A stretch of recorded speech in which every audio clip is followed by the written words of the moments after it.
Hello everyone, and welcome to our class video about proving triangles are congruent.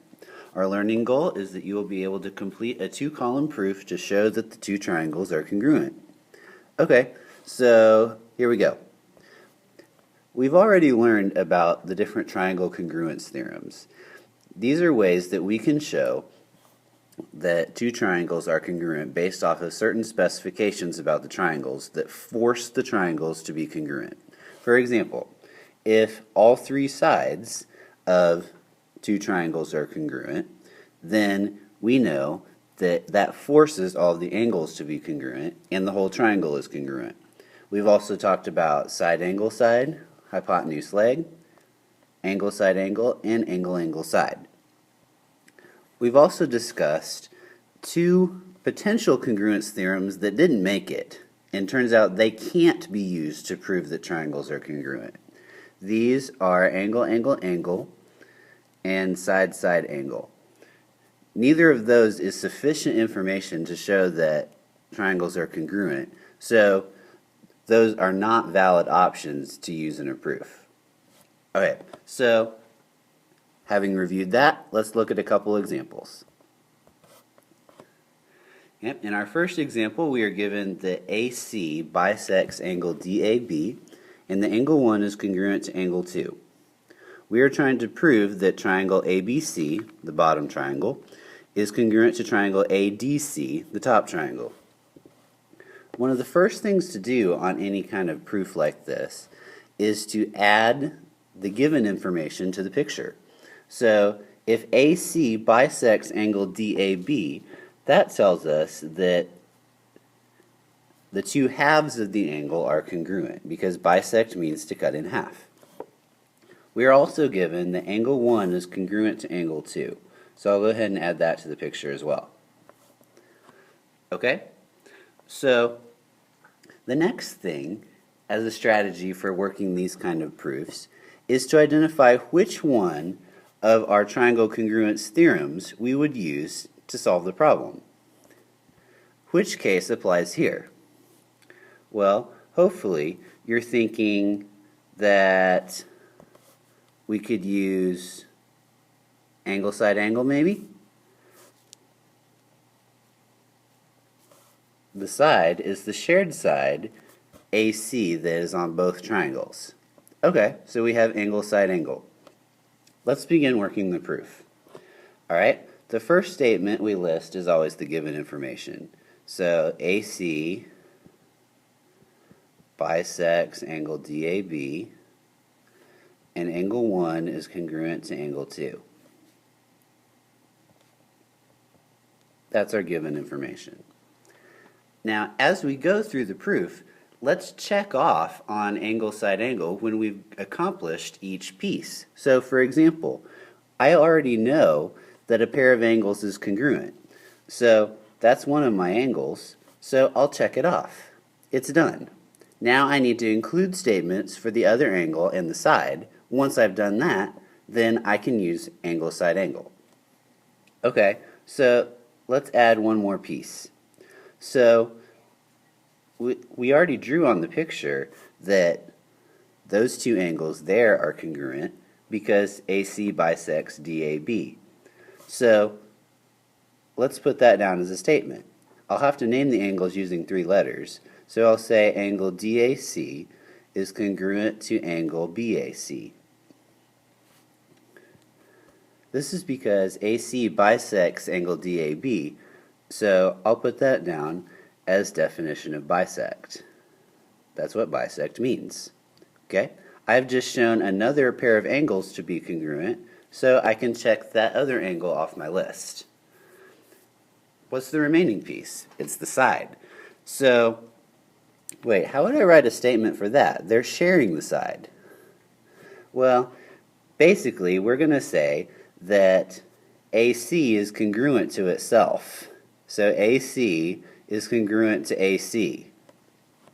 That may seem rather obvious, but we need to have a statement that tells us about the side in angle, side, angle so that we can actually use that theorem. Now, the next question is, what's the reason for that? You may not remember, but way a long time ago, when we were doing algebra proofs, we ran across one of these algebraic properties. Here, let me pull it up. Here's the reflexive property. It says for all numbers A equals A. So in other words, A is equal to itself. So here I'm saying that AC is congruent to itself. That's basically the same thing. So the reason for AC being congruent to itself is the reflexive property. Okay, so now that we've got that, let's finish this out. So since I've accomplished all of my angle, side, and angle, then I have all my information needed to say that triangle ABC is congruent to triangle ADC. The reason is the angle side angle congruence theorem. There we go. We've just proved those two triangles to be congruent.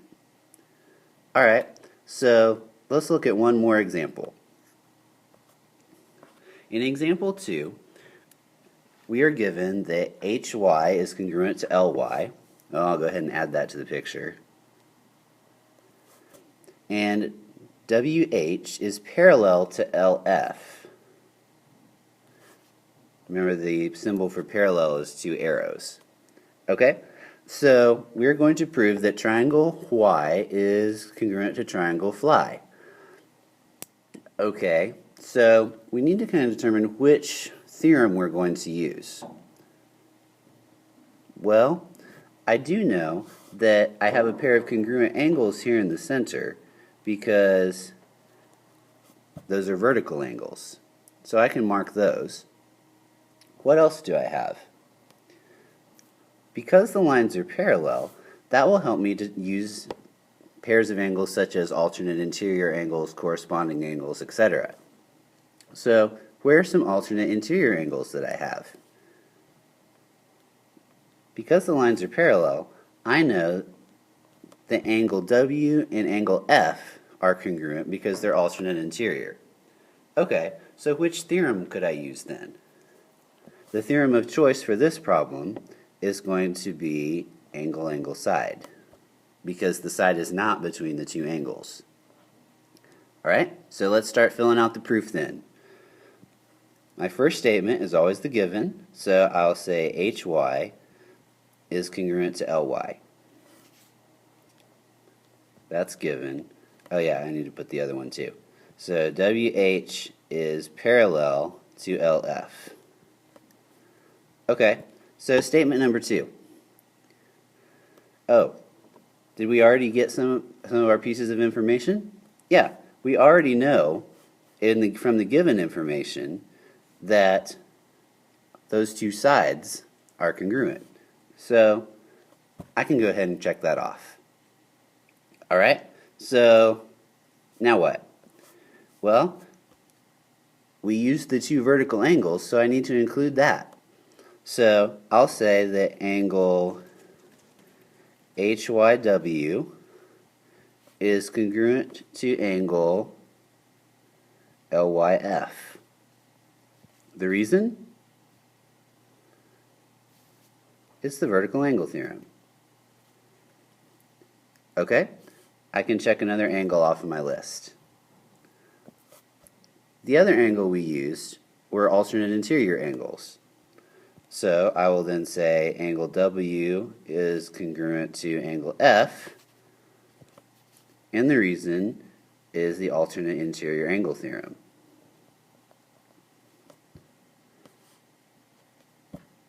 Okay, I have all of my pieces of angle, angle, side checked off, so therefore I can complete the proof.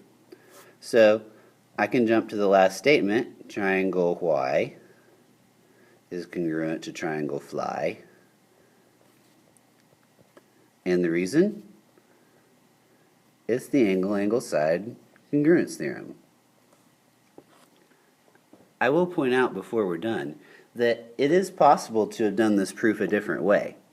For example, we also know that angle H and angle L are congruent angles because those are also alternate interior.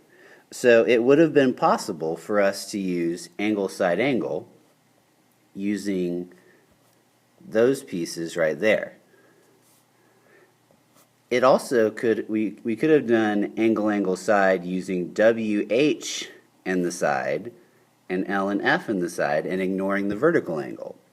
So there's not necessarily one right way to do all these proofs. Your logic just has to flow and make sense. Okay, well, so we'll practice more on these in class.